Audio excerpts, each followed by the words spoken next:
दोस्तों कैसे हैं आप? आई होप आप सब ठीक होंगे। आज की इस वीडियो में बात करेंगे आपसे हम चैप्टर नंबर 5 की, that is physical states of matter.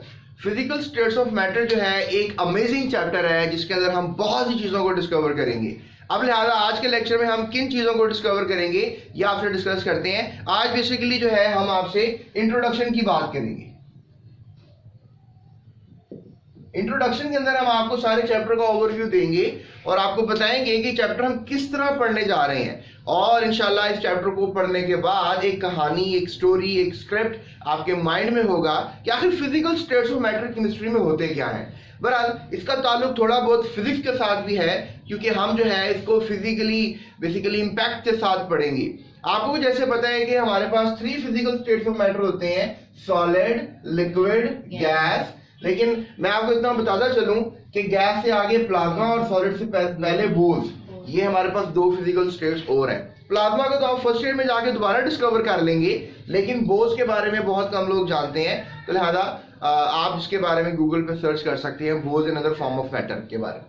तो लिहाजा सॉलिड, लिक्विड, गैस और प्लाज्मा जो है इनके ऊपर हम इंशाल्लाह बात करेंगे। लेकिन प्लाज्मा आपको बताया कि फर्स्ट ईयर में बात करेंगे, तो लिहाजा हमारा जो फोकस होगा वो सॉलिड, लिक्विड और गैस के ऊपर ही होगा। अब इस चैप्टर की स्टोरी क्या है, इस चैप्टर में क्या क्या लिखा हुआ है, इस चैप्टर के मशहूर साइंसदान कौन से हैं, उनके बारे में थोड़ी सी बात कर लेते हैं। तो स्टूडेंट सबसे पहले मैं रॉबर्ट बॉयल की बात करूंगा जिन्होंने बॉयल्स लॉ दिया है इस चैप्टर के अंदर। लिहाजा उन्होंने पेपर लिखा और उन्होंने गैसेस के ऊपर ये पेपर लिखा, उन्होंने गैसेस के बिहेवियर के ऊपर ये पेपर लिखा। तो लिहाजा गैसेस कैसे बिहेव करती हैं इसके ऊपर जो है हम बात करेंगे आपसे कि गैसेस का आखिर हमारे फिजिकल एनवायरनमेंट में क्या बिहेवियर है। जैसा कि आपको पता है कि हमारा जो एटमॉस्फेयर है वो तकरीबन 21% ऑक्सीजन, 78% नाइट्रोजन और 0.03% जो है वो कार्बन डाइऑक्साइड कंटेन करता है। तो लिहाजा आप कह सकते हैं कि we have a really low amount of all these gases as compare to the universe. हमें पता नहीं दुनिया में और क्या क्या चीजें हैं, कायनात को तो एक्सप्लोर नहीं किया हुआ, लेकिन ये है कि हमारी जमीन के ऊपर बहरहाल नाइट्रोजन गैस इस वक्त मोस्ट अबंडेंट गैस है। somebody ask you कि आपने गैसेस के बारे में पढ़ा है तो आप बताओ कि सबसे ज्यादा पाई जाने वाली गैस कौन सी है, तो आपने नाइट्रोजन गैस का नाम देना है। आपने इसको चैप्टर नंबर 4 में ट्रिपल कोवलेंट बॉन्ड के अंदर पढ़ा था कि नाइट्रोजन का नाइट्रोजन के साथ जो है वो ट्रिपल कोवलेंट बॉन्ड होता है। तो लिहाजा this is the most abundant gas जिसका जो रेशो है वो 78% है। तो स्टूडेंट्स अभी हम इस इंट्रोडक्शन की तरफ चले जाते हैं। अभी हम इंट्रोडक्शन में बेसिकली थोड़ा सा पहले आपको ओवरव्यू देंगे, उसके बाद हमने प्रॉपर्टीज की बात करनी है, हमने गैसेस की प्रॉपर्टीज की सबसे पहले बात करनी है आपसे। हम कहेंगे कि ये गैसेस की कुछ खासियत होती हैं कि गैसेस जो हैं वो डिफ्यूज कर सकती हैं, एफ्यूज कर सकती हैं। इसके अलावा गैसेस के एक प्रेशर लगाने का इम्पैक्ट, जब आपको पता है कि अंधेरी वगैरह आती है तो गैसेस आप भी प्रेशर लगा देती हैं और आप भी अगर अंधेरी तेज हो तो आप भी उड़ सकते हैं उस गैसेस के अंदर, तो गैसेस का प्रेशर होता है। इसके अलावा फेफड़ों पे भी प्रेशर लग रहा है, हम प्रेशर के यूनिट्स के ऊपर बात करेंगे, बड़ा इंटरेस्टिंग सा टॉपिक है, इसके प्रेशर, गैसेस के प्रेशर को इंशाल्लाह डिस्कस करेंगे। उसके बाद कंप्रेसिबिलिटी है, गैसेस स्क्वीज हो सकती हैं। जैसे आपके पास एक नीडल है, उसको आगे से आप इंजेक्शन है, उसको आगे से आप निडल उतार के उसके हाथ रख दें और फिर उसके पिस्टन को दबाएं तो आपको पता है अंदर जो गैस होगी वो स्क्वीज होना शुरू हो जाएगी, वो कम हो जाएगी अपने जो एरिया होगा उसका। तो लिहाजा यू कैन से दैट कि गैसेस कंप्रेस हो सकती हैं। जैसे आप जब साइकिलों में, टायरों में, कारों में हवा भरते हैं तो इतनी ज्यादा हवा को आप जरा से टायर में भर देते हैं, तो ये अगर गैस की खासियत ना हो कंप्रेस होना, तो फिर इतनी ज्यादा जो वॉल्यूम घेरी हुई गैस है वो कैसे थोड़ी सी जगह के ऊपर कवर कर सकती है, आ सकती है, मतलब गैसेस कंप्रेस हो जाती हैं।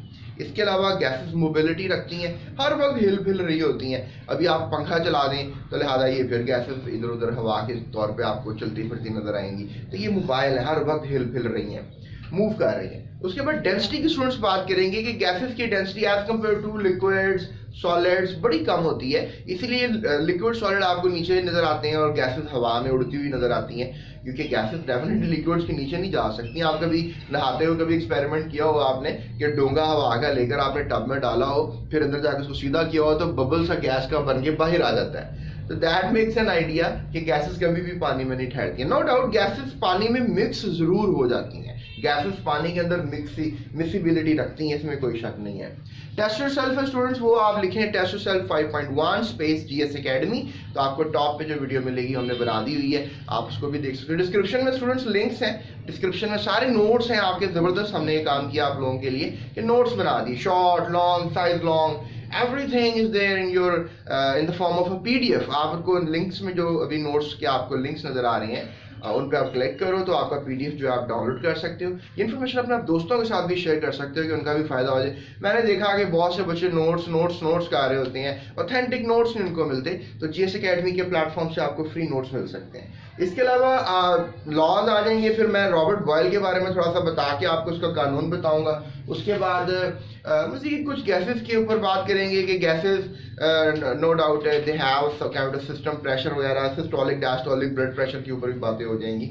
उसके बाद कुछ एग्जांपल्स हैं, फिर चार्ल्स लॉ है, चार्ल्स लॉ में हम काम करेंगे। चार्ल्स लॉ अनदर बैलूनिस्ट था, ये बंदा बैलूनिस्ट के गुब्बारे फुलाने वाला, लेकिन छोटे मोटे गुब्बारे नहीं फुलाता था, ये बहुत बड़े बड़े गुब्बारे फुलाता था।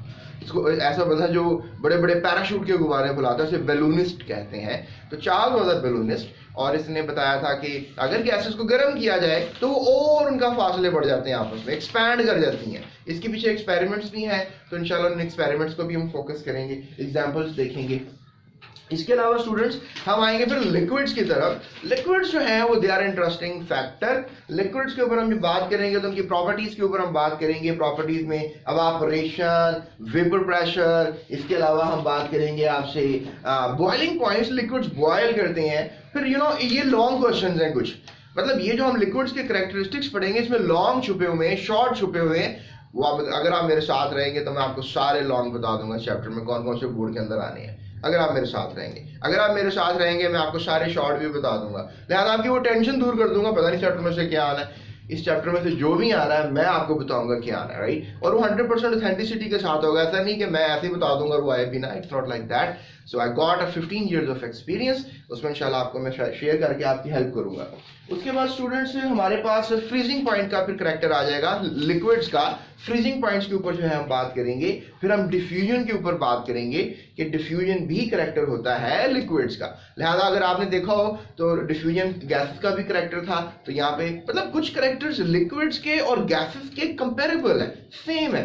ये जरूरी नहीं है कि जो करैक्टर्स गैसेस के हैं वो लिक्विड्स के नहीं हो सकते, तो देयर आर सम कंपेरेबिलिटी, लेकिन कुछ ना कुछ तो चेंज होगा। तो क्या चेंज होगा हम डिस्कवर करने की पूरी कोशिश करेंगे। और फिर जैसा कि आपने पढ़ा गैसेस की करैक्टर था डेंसिटी, यानी गैसेस की भी डेंसिटी होती है, तो डेंसिटी फिर लिक्विड्स की भी होती है, डेंसिटी तो सॉलिड्स की भी होती है, यू नो। तो डेंसिटी तो हर किसी का करैक्टर होता है, तो लिहाजा हम फिर कंपेयर करके देखेंगे कि आखिर गैस की डेंसिटीज क्या थी और लिक्विड्स की डेंसिटीज क्या होती हैं। आई डोंट नो, हम पानी को शायद बात करेंगे, लिक्विड्स के अंदर हम पानी की स्टडी करेंगे। उसके बाद आ जाती है आखिरी टॉपिक आपके इस चैप्टर का, जो सॉलिड। हमने पढ़ी गैसेस, हमने पढ़े लिक्विड्स, अब हम पढ़ेंगे सॉलिड्स। और सॉलिड्स की कैरेक्टरिस्टिक्स की बात करेंगे कि सॉलिड का आपने पढ़ा होगा पीछे जब I don't know metallic bond पढ़ाया था मैंने, और फिर उसके मेटालिक बॉन्ड के कैरेक्टरिस्टिक्स बताए थे, और मैं पढ़ा था कि इनके high melting and boiling points होते हैं मेटल्स के। तो जो सॉलिड्स होते हैं कोई भी सॉलिड, आप मेटल्स को छोड़ें, आप सॉलिड कुछ भी हो सकता है, आई डोंट नो, ये जो ईंट होती है ये भी सॉलिड होता है, कोई भी चीज़ सॉलिड हो सकती है। तो सॉलिड चीज़ों को अगर आपने लिक्विड में कन्वर्ट करना है तो फिर इसको हम कहते हैं मेल्टिंग पॉइंट। तो सॉलिड का सबसे बड़ा करैक्टर है कि वो मेल्ट होते हैं। जैसे कोई रॉक है, चट्टान है, उसको भी आप मेल्ट कर सकते हैं, आप उसको सॉलिड से लिक्विड में ला सकते हैं, but it's not a normal case, not in a normal case. आप उसको आप नॉर्मली भट्टी वगैरह में, यू नो, फर्नेस वगैरह में डालकर ये काम कर सकते हैं। तो लिहाजा आप कर तो सकते हैं ना, you can turn solid into a liquid. तो लिहाजा लिक्विड कन्वर्ट करना सॉलिड को, एक मेल्टिंग पॉइंट कहते हैं सॉलिड को। तो लिहाजा हर सॉलिड का मेल्टिंग पॉइंट होता है और उसका करैक्टर होता है। याद रखो, किसी भी सॉलिड का मेल्टिंग और बॉइलिंग पॉइंट, किसी सॉलिड का मेल्टिंग पॉइंट और किसी लिक्विड का बॉइलिंग पॉइंट, वो उसका करैक्टर हो सकता है। आप किसी लिक्विड को पहचान सकते हो। अगर अभी मैं बोलूँगा आपसे कि यार मुझे बताओ कि 100 डिग्री पे क्या चीज़ बॉयल करती है, वाटर, तो आप देखो तुम्हें फौरन पता लग गया ये तो वाटर है। वेरी इंटरेस्टिंगली स्पीकिंग, मतलब हो सकता है कोई एबनॉर्मलिटी में ऐसा हो जाए, लेकिन 100 डिग्री पे पानी ही बॉयल करता है और कोई लिक्विड बॉयल नहीं करता। अब 78 डिग्री पे क्या बॉयल, अल्कोहल, तो आपको ये भी पता है कि अल्कोहल 78 डिग्री पे बॉयल करती है। तो अल्कोहल जो है यू कैन से दैट कि 78 डिग्री, अगर कोई लिक्विड 78 डिग्री पे बॉयल कर रहा है तो वो तो अल्कोहल ही होगी, you know. So you can identify a liquid by its boiling point. You can identify a solid by its melting point. तो ये एक बहुत बड़ा सॉलिड करेक्टर है किसी भी सॉलिड का, सॉलिड करेक्टर है किसी भी सॉलिड का।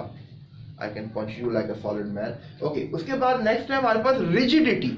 रिजिडिटी में क्या होता है कि रिजिडिटी में हम बात करते हैं, जैसे आपने कभी पापे रस खाए हो, वो कड़च कड़च कड़च करके सारे मुंह में आ रहे थे, यू नो। समटाइम्स आप उसमें चाय में डुबो के उसको सॉफ्ट करके खाना पसंद करते हैं, कभी कड़च कड़च कड़च कड़च। वो जो बिस्किट्स होते हैं आप खा जाते हो, ऐसे ही जालिमों की तरह खा जाते हो आप उनको, क्योंकि आपको काफी भूख लगी होती है। I can understand. आपने कभी गट्टा खाया हो, गट्टा, यू नो, इट इज गचक, यस, गचक में भी कड़च कड़च कड़च आती है। तो वट एवर द कड़च कड़च कड़च, यू नो, वो जो कैंडीज होती हैं अमूमन, you know, candies they have also a critical kind of a character। तो जिनमें critical kind of a character होगा वो rigid कहलाते हैं। अब तुमको किस तरह हमने लिखना है इसको, तो हम critical लिख के आ जाएंगे वहाँ पे। तो आप ऐसा बिल्कुल नहीं लिखेंगे, आप लिखेंगे जिनकी फिक्स पोजीशंस होती हैं, ऐसे पार्टिकल्स जिनकी फिक्स पोजीशंस होती हैं वो रिजिड होते हैं। तो सॉलिड्स आपको पता है अपनी जगह पे रहते हैं। आज अगर ये पेन मैं इधर रख देता हूँ तो ये इधर ही रहेगा सारी जिंदगी, you know, it will not change its place. Rigid है तो इधर रहेगा ना। गैसेस अगर होती हैं तो फिर तो निकल जाता है कहीं, यू नो। अगर लिक्विड होते फिर भी हम कह सकते थे कि मूवमेंट्स होंगी, लेकिन सॉलिड्स रिजिड होते हैं, अपनी जगह पे फिक्स रहते हैं, बटे रहते हैं, बने रहते हैं, मतलब बटे नहीं बने रहते हैं।